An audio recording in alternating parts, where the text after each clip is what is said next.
Good, glorious morning to you all, folks from away, and welcome to my humble homestead in the forest, and in particular my garden, my vegetable garden, and my raised beds. And today I'm talking about tomatoes, possibly in this setting. For the last time, I'm not sure. I don't kill me if I come back again to it. But tomatoes are not easy planted and forget it kind of plants like I suppose many other plants. And if you're not someone who cares for caring and you want low maintenance, this isn't it for you. It's romantic. It's in every storybook, kid's storybook, and tomato sauce and spaghetti sauce and Sicily and all those Mediterranean spots and whatever drawings. But it is not an easy thing to grow.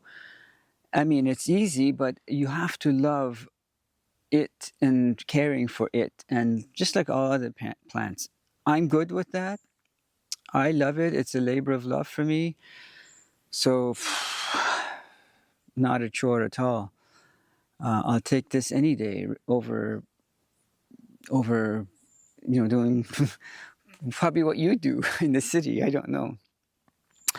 So today is maybe we're just about few days away from September, and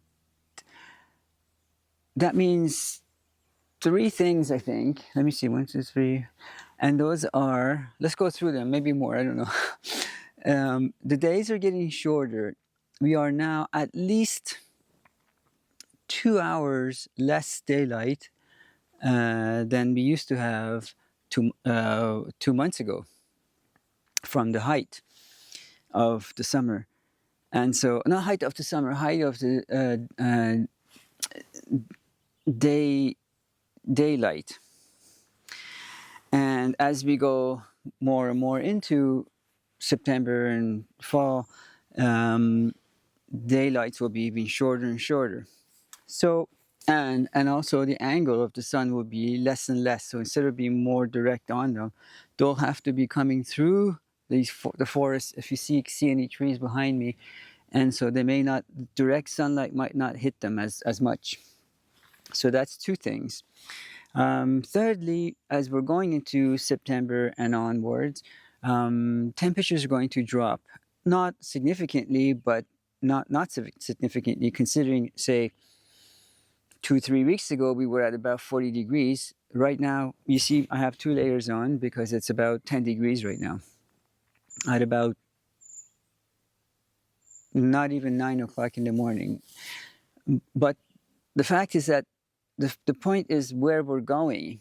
Every day is going to be less light, cooler nights, cooler mornings, less angle of the sun hitting them. And that's not optimal for growing. But one other thing that's going to possibly hurt, I don't know if I can say hurt these, because is that we're going to rain season. So our rain season is we probably get a little bit more rain than when you get. We don't get torrential rain, we don't get downpours necessarily, but we do get rain. Maybe constant little drizzles or light showers and that, which means if they're tomatoes and if they've reached their maximum size, they're going to burst or pop or crack, or I don't even know what the proper terminology is for them. But that's number 3, I think. Number 4, I think, lastly, is that, do you remember when you planted your tomatoes, in particular tomatoes, and you were wondering, why won't it flower? Why won't it flower? Why wouldn't it flowers? It's just growing, because it's cooler. It's trying to, the temperature is trying to rise. The daylight's getting longer. The temperature is getting higher. And when it reaches where it is, all of a sudden I'm pruning this, getting rid of the suckers almost daily. That's gone. And so now we're going the other way around now. Now the growth is going to slow, the sun and all that stuff that I explained. And yet the plant has still a bit of a memory thinking, well, it's still summertime, it's still warmer. Mid-morning temperatures are nice, maybe 25 degrees at the most. So it's going to still be producing shoots and suckers, whatever you're used to hearing, which then will have little tiny clusters of flowers, and then the flowers bloom, and then the flowers turn into, tiny. I'm standing next to one right now. Yellow flowers, and then they get pollinated because we still have lots of pollinators here, and then they turn into little tomatoes, which then slowly grow. And if you remember how long it took those tiny little tomatoes a month ago to grow to a size that it is now, it took you about a month. Well, we're not going to have a month. We're not going to have that intense heat. We're not going to have the right angle of sun. We're not going to have any of that. So if I were to allow these new forms and new shoots and new everything to grow, if I were to allow the plant to do that, well, something has to give. The plant is now forced to divide its nutrients, its attention, its chlorophyll, photosynthesis, all of that stuff into two areas, maybe even three. Leaves, the branches that are just leaves, they don't produce anything. It's just leaves. The suckers that come from the corners shoot up, and they smell good. And the flowers that are, it's concentrating on becoming and then fertilizing, and of course all the tomatoes that are already here at different stages. Some are small, some are medium, some are getting close to being harvested, but not quite. Well, that's a lot of resources. That's a lot of nutrients being wasted. Over the years of growing, I've learned, and this is just my point of view, I go by common sense. I've learned that I want to have the maximum efficiency and productivity. That's just how I'm wired. And I'm thinking, if I were to let that happen, then the tomatoes that are already here may never get more than the little ones that they are, because the resources have been split into 4 ways. Like I said, leaves, flowers, them, and the new suckers. So what I'm going to be doing starting today, even though it's not September, usually I do that September, but I thought, why not? This year I'm going to start earlier. Starting today, I'm going to cut off the tops and the new shoots and new suckers, or even flowers, as beautiful as they are, because it takes, like I was saying before, it breaks my heart to cut the flowers off, but they're not going to amount to anything. So why would I want to? I'm not trying to grow foliage and flowers. I do have flower gardens, and I do grow things for their foliage, like fern. But here, on these particular patches where I have fruit, I want the fruit, not foliage. I hope you understand what I'm saying, or I'm explaining it right. I'm just going to go pick up the camera and bring it closer to show you the different parts that I was just talking about before.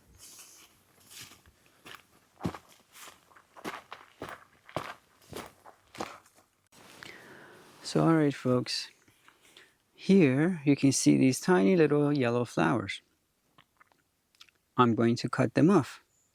Get my pruners, and this isn't something you can pinch off with your hands. These aren't suckers, they're harder. And if you try to do it by hand, you'll just butcher it. Just get your pruners and prune them off. I'm not getting rid of the leaves that you see behind them or next to it.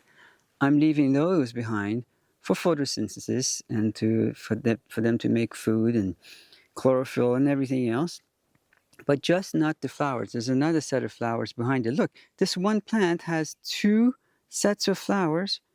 You can see one up, one down, directly on top, north and south, getting ready to grow. They are not going to turn into tomatoes this year by any means. And actually, no, it's another plant. You see that there? Yeah, that's not gonna amount to anything. You can see how I've been pruning the top ones. Well, these are the new ones that I'm talking about. I don't want, see the tiny, tiny little flower trying to form here? Yeah, I don't want that either. This whole thing I'm gonna get rid of from here.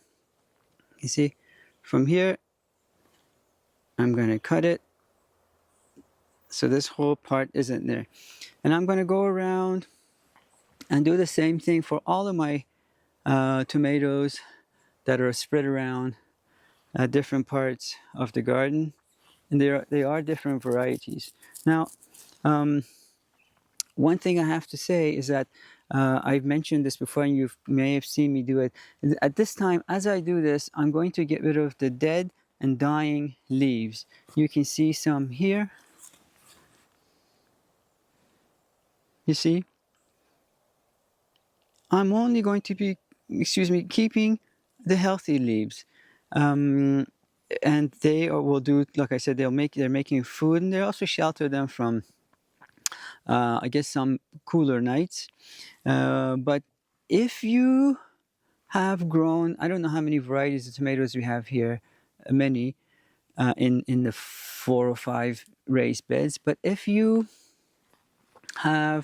decided that you like a particular kind of tomatoes that you grew this year, I suggest that you do not eat all of them.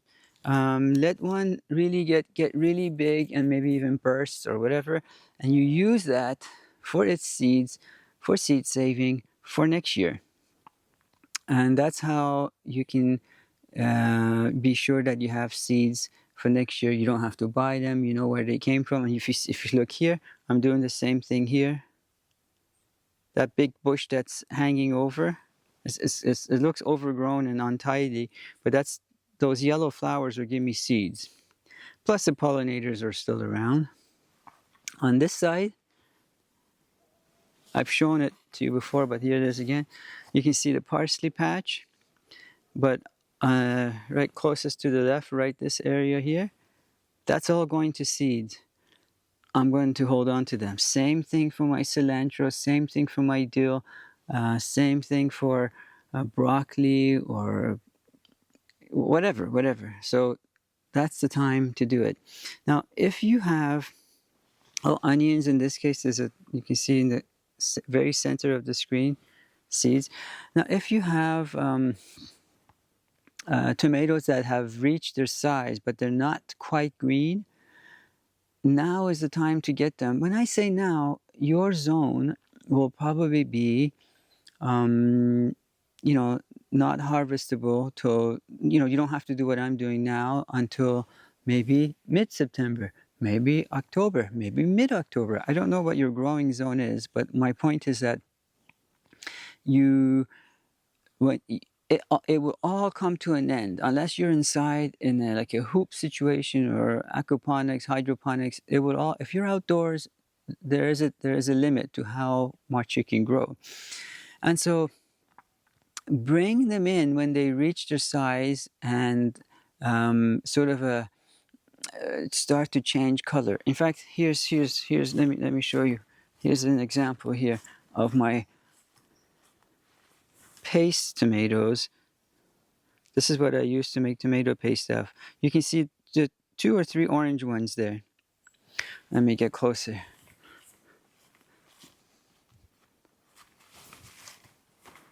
Do you see them? Well, I think that's good enough for me. I'm going to bring them inside. Now, why?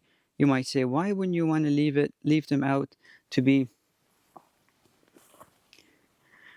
ripen on the vine? Well, because look at how many this one has. How many clusters this one has? 1, 2, 3, 4, 5, 6. By me taking those out, because it's reached its full size, then it's going to have the rest are going to have enough nutrients to make them grow bigger. And this plant alone, there's 6 here, there's 2 there, 8, 9, 10, 11, 12, 13, 14, 15, 16, 17, 18, 19, 20, 21, 22, 23, 24, 25, 26, 27, 28, 29, 30, 32 of them that I'm counting, that this little camera isn't able to show you. 32 tomatoes. And this one plant has to divide its attention to 32 tomatoes. I don't think that's that's right, for one. So I'm going to harvest those and bring them in, let them ripen inside, and the rest will have a chance to grow optimally. Well, folks, I hope this video was helpful to you. And as I go on documenting how I live off the grid in the forest in Canada. Till next time.